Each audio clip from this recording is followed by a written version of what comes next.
Hello friends, कैसे हैं आप सब। स्वागत है आपका अपने यूट्यूब चैनल जीके विदेके में।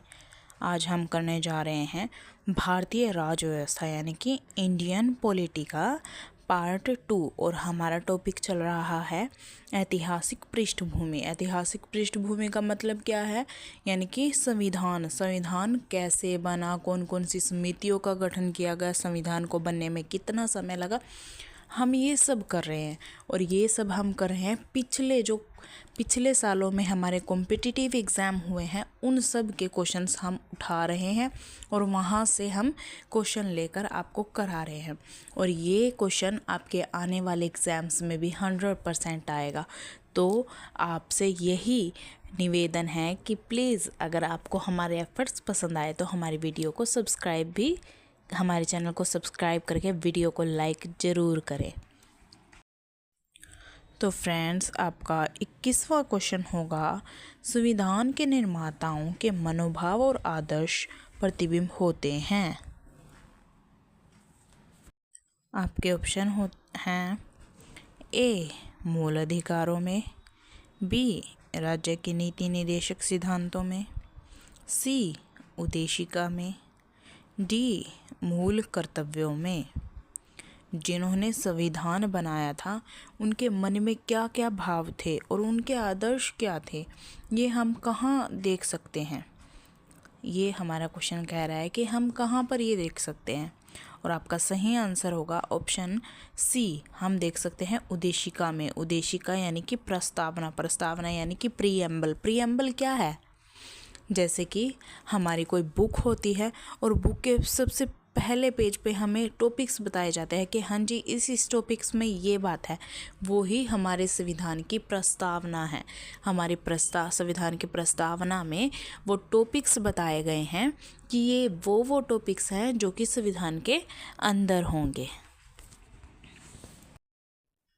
तो फ्रेंड्स, हमारा 22 क्वेश्चन होगा, भारत के संविधान में संघीय शब्द कहाँ पर प्रयोग हुआ है।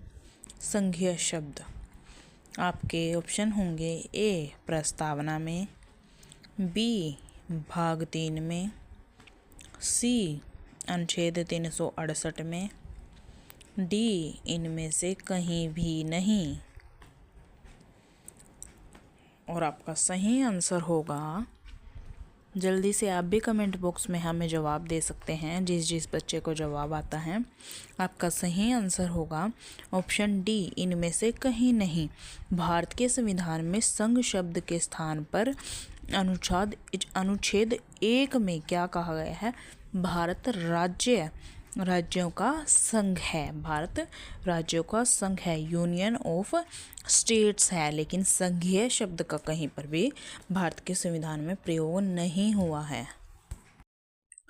तो फ्रेंड्स, आपका नेक्स्ट क्वेश्चन होगा, भारत के संविधान में भारत को किस रूप में वर्णित किया गया है। और आपके ऑप्शन होंगे ए परिसंघकल्प के रूप में, बी एकात्मक रूप में, सी राज्यों का संघ, ऑप्शन डी परिसंघ। आप भी मुझे जवाब दे सकते हैं। और आपका सही आंसर होगा, मैंने आपको पहले ही बता दिया है, भारत के संविधान को किस रूप में वर्णित किया गया है। भारत को किस रूप में वर्णित किया गया है, आपका सही आंसर होगा ऑप्शन सी, राज्यों का संघ कहा गया है भारतीय संविधान में भारत को। तो फ्रेंड्स, आपका 24 क्वेश्चन होगा, भारतीय संविधान में अनुच्छेद 1 में यह घोषणा की गई है कि भारत अर्थात इंडिया डैश है। आपके ऑप्शन होंगे ए राज्यों का संघ, बी एकात्मक विशिष्टताओं वाला संघीय राज्य, सी संघीय विशिष्टताओं वाला राज्य, ऑप्शन डी संघीय राज्य।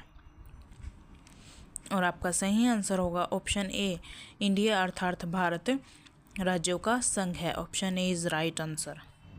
तो फ्रेंड्स, आपका 25वां क्वेश्चन होगा, शक्तियों का विभाजन और स्वतंत्र न्यायपालिका किसकी दो महत्वपूर्ण विशेषताएं हैं।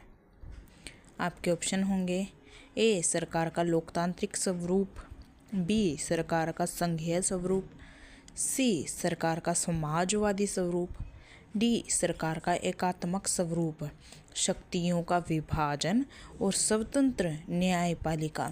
जब हम शक्तियों का विभाजन कर देते हैं, यानी कि ऊपर को हमारे पूरे देश के अंदर कोई और सरकार है और हमारे राज्यों के अंदर नीचे जैसे कि पीएम सीएम होते हैं, उसे कहते हैं शक्तियों का विभाजन। और स्वतंत्र न्यायपालिका, हमारी न्यायपालिका, हमारा जुडिशियल सिस्टम स्वतंत्र है, वो किसी सरकार के अधीन नहीं है। तो ये कौन सी सरकार का उदाहरण है? आपका सही आंसर होगा ऑप्शन बी, सरकार का संघीय स्वरूप। ये सरकार का संघीय स्वरूप है। तो फ्रेंड्स, आपका 26 क्वेश्चन होगा, भारत में किस प्रकार का संघवाद देखा जाता है? आपके ऑप्शन होंगे ए, सात आकर संघ बनाना, बी, संघ बनाकर राज्यों का गठन करना, ऑप्शन सी, साथ आकर संघ बनाना और संघ बनाकर राज्यों का गठन करना दोनों, ऑप्शन डी, इनमें से कोई नहीं। आपका क्वेश्चन क्या है कि भारत में किस प्रकार का संघ देखा जाता है, और आपका सही आंसर होगा संघ बनाकर राज्यों का गठन करना। Option B is right answer. तो फ्रेंड्स, हमारा 27वां क्वेश्चन होगा, भारत में संघ राज्य क्षेत्रों की संख्या कितनी है? आपके ऑप्शन होंगे ए 5, बी 7, सी 9, डी 6।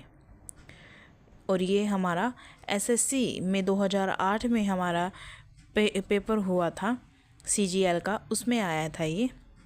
और उस समय हमारे राज्य में संघ राज्य क्षेत्रों की संख्या 9 थी, लेकिन नाउ दिस टाइम 2024 में हमारे पास 8 केंद्र शासित प्रदेश, यानी कि संघ राज्य क्षेत्र, केंद्र शासित प्रदेश, यूनियन टेरिटरीज कितनी है? 8 हैं। तो हमारा सही आंसर होगा 8 संघ राज्य क्षेत्र, यूनियन टेरिटरीज हैं।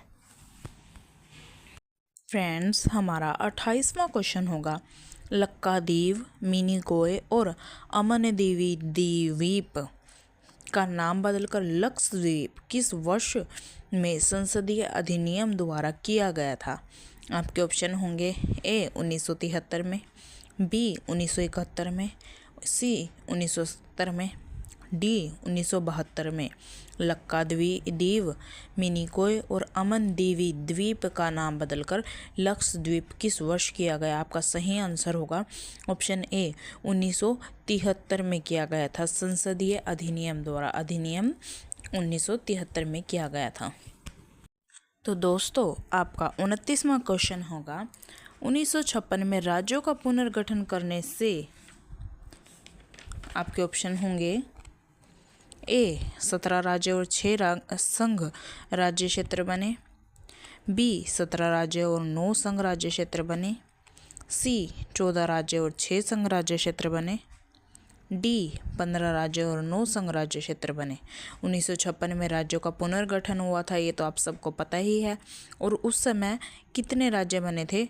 उस समय बने थे 14 राज्य और 6 संघ राज्य क्षेत्र, यानी कि 6 यूनियन टेरिटरीज बनी थी, 6 केंद्र शासित प्रदेश बने थे।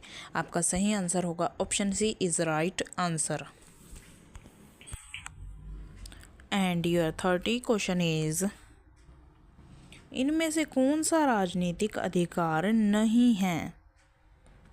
आपके ऑप्शन होंगे ए मत देने का अधिकार, बी जीवन का अधिकार, सी चुनाव लड़ने का अधिकार, डी सरकार के अधिशासी निकायों के पास शिकायत करने का अधिकार।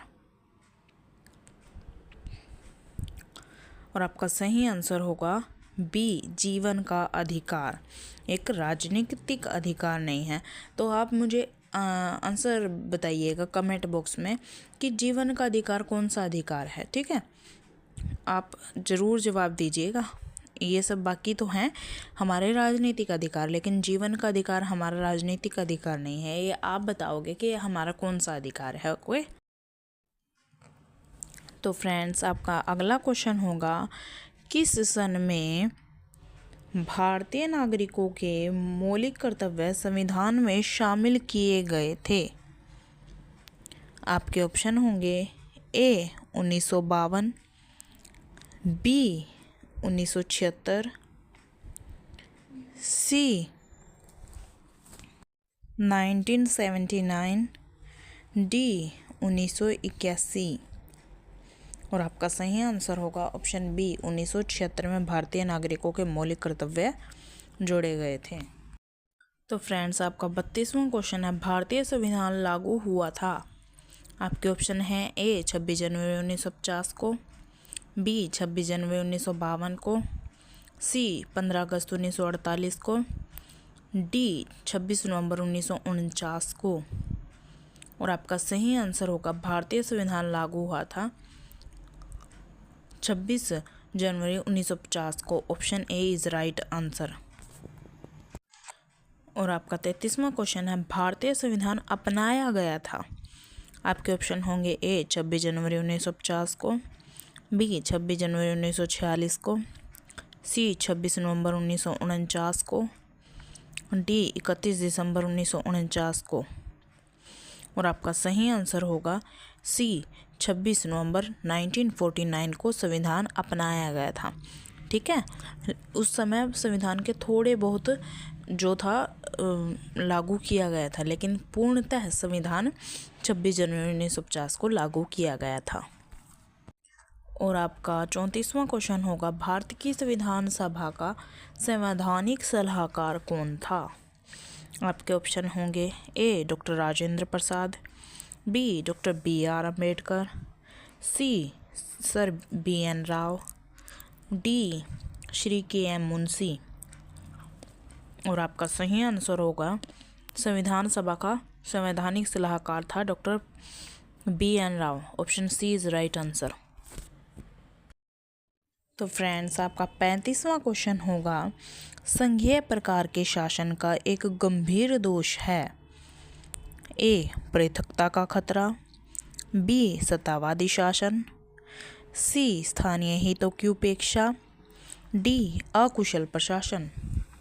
और आपका सही आंसर होगा ऑप्शन ए संघीय प्रकार के शासन में पृथकता का खतरा रहता है।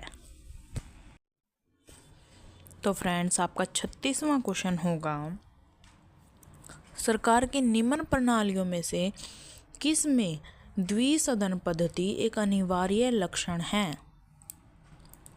आपके ऑप्शन होंगे ए संसदीय प्रणाली, बी राष्ट्रपति प्रणाली, सी संघीय प्रणाली, डी एकात्मक प्रणाली।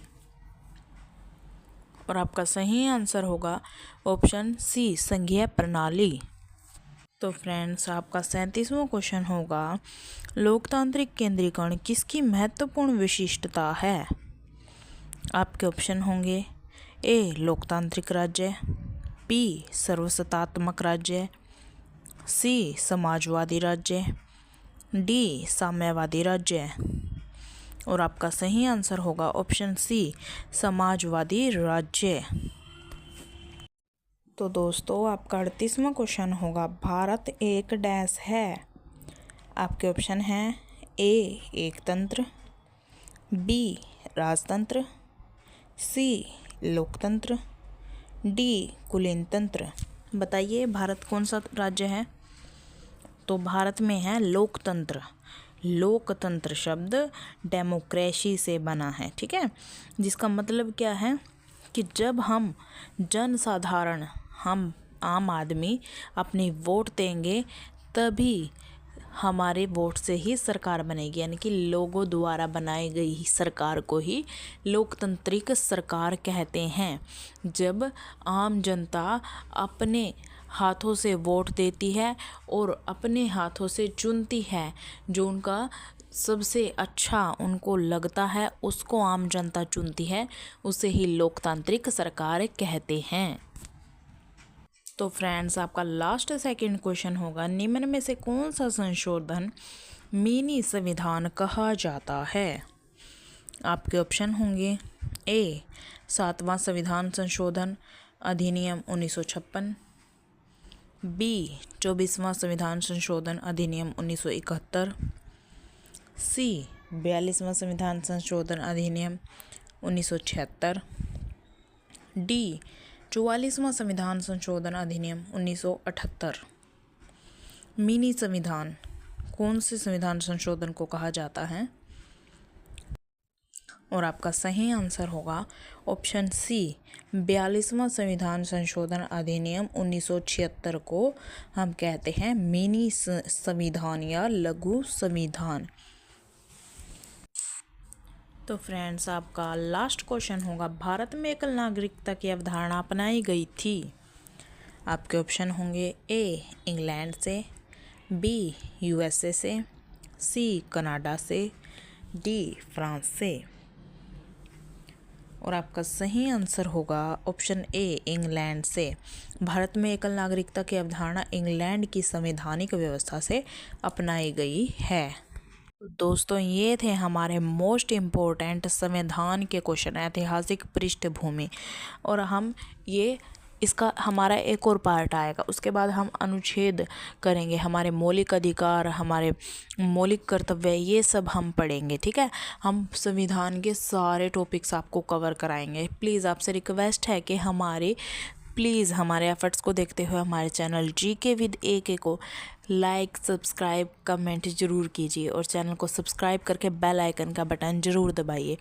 हम आपको अच्छे से अच्छे जीके वीडियो प्रोवाइड कराएंगे। और जैसा कि मैं आपको रोज़ कहती हूँ, अगर आपको कोई स्पेसिफिक टॉपिक करना है तो आप अपना टॉपिक का नाम लिखकर अपने बता सकते हैं हमें। थैंक्स।